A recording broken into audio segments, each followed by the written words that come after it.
أم حسب الذين في قلوبهم مرض أن لن يخرج الله أضغانهم ولو نشاء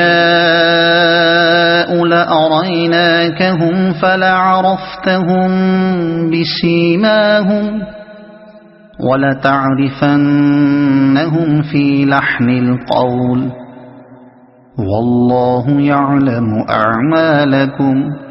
کیا وہ لوگ جن کے دلوں میں بیماری ہے یہ سمجھے بیٹھے ہیں کہ اللہ ان کے دلوں کے کھوٹ ظاہر نہیں کرے گا؟ ہم چاہیں تو انہیں تم کو آنکھوں سے دکھا دیں اور ان کے چہروں سے تم ان کو پہچان لو، مگر ان کے انداز کلام سے تو تم ان کو جان ہی لوگے۔ اللہ تم سب کے اعمال سے خوب واقف ہے۔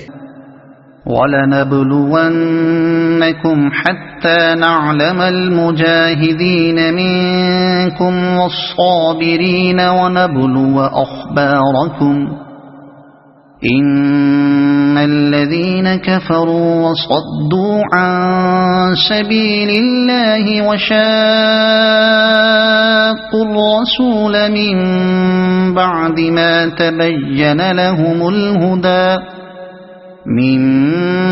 بعد ما تبين لهم الهدى لن يضروا الله شيئا وسيحبط أعمالهم۔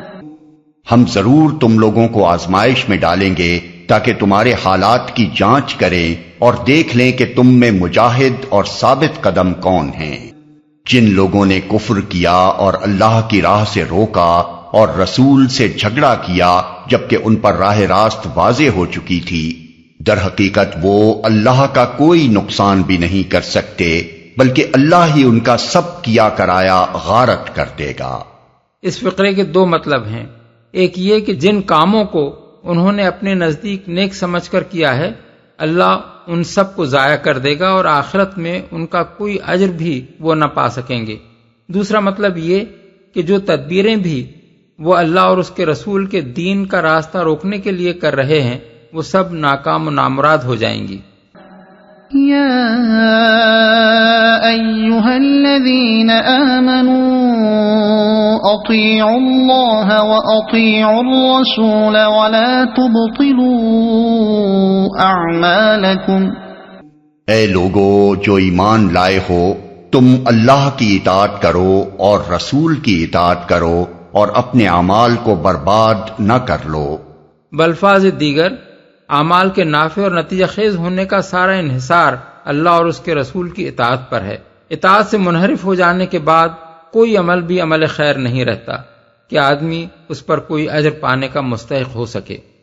ان الذين كفروا وصدوا عن سبيل الله ثم ماتوا وهم كفار فلن يغفر الله لهم فلا تهنوا وتدعوا إلى السلم وأنتم الأعلون والله معكم ولن يتركم أعمالكم۔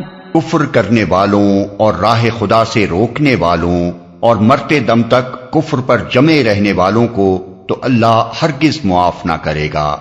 پس تم بودے نہ بنو اور صلح کی درخواست نہ کرو، تم ہی غالب رہنے والے ہو۔ اللہ تمہارے ساتھ ہے اور تمہارے اعمال کو وہ ہرگز ضائع نہ کرے گا۔ صلح کی درخواست نہ کرو۔ یہاں یہ بات نگاہ میں رہنی چاہیے کہ یہ ارشاد اس زمانے میں فرمایا گیا ہے جب صرف مدینے کی چھوٹی سی بستی میں چند سو مہاجرین و انصار کی ایک مٹھی بھر جمعیت اسلام کی علمبرداری کر رہی تھی اور اس کا مقابلہ محض قریش کے طاقتور قبیلے ہی سے نہیں بلکہ پورے ملک عرب کے کفار و مشرکین سے تھا۔ اس حالت میں فرمایا جا رہا ہے کہ ہمت ہار کر ان دشمنوں سے صلح کی درخواست نہ کرنے لگو بلکہ سر دھڑ کی بازی لگا دینے کے لیے تیار ہو جاؤ۔ اس ارشاد کا یہ مطلب نہیں ہے کہ مسلمانوں کو کبھی صلح کی بات چیت کرنی ہی نہ چاہیے، بلکہ اس کا مطلب یہ ہے کہ ایسی حالت میں صلح کی سلسلہ جنبانی کرنا درست نہیں ہے جب اس کے معنی اپنی کمزوری کے اظہار کے ہوں اور اس سے دشمن اور زیادہ دلیر ہو جائیں۔ مسلمانوں کو پہلے اپنی طاقت کا لوہا منوا لینا چاہیے اس کے بعد وہ صلح کی بات چیت کریں تو مذائقہ نہیں۔ انما الحیاۃ الدنیا لعب ولہو وَإِن تُؤْمِنُوا وَتَتَّقُوا يُؤْتِكُمْ أُجُورَكُمْ وَلَا يَسْأَلْكُمْ أَمْوَالَكُمْ۔ یہ دنیا کی زندگی تو ایک کھیل اور تماشا ہے، اگر تم ایمان رکھو اور تقوی کی روش پر چلتے رہو تو اللہ تمہارے اجر تم کو دے گا اور وہ تمہارے مال تم سے نہ مانگے گا۔ کھیل اور تماشا ہے، یعنی آخرت کے مقابلے میں اس دنیا کی حیثیت اس سے زیادہ کچھ نہیں ہے کہ چند روز کا دل بہلاوا ہے۔ یہاں کی کامرانی اور ناکامی کوئی حقیقی اور پائیدار چیز نہیں ہے جسے کوئی اہمیت حاصل ہو۔ اصل زندگی آخرت کی ہے جس کی کامیابی کے لیے انسان کو فکر کرنی چاہیے۔ مال تم سے نہ مانگے گا، یعنی وہ غنی ہے، اسے اپنی ذات کے لیے تم سے لینے کی کچھ ضرورت نہیں ہے۔ اگر وہ اپنی راہ میں تم سے کچھ خرچ کرنے کے لیے کہتا ہے تو وہ اپنے لیے نہیں بلکہ تمہاری ہی بھلائی کے لیے کہتا ہے۔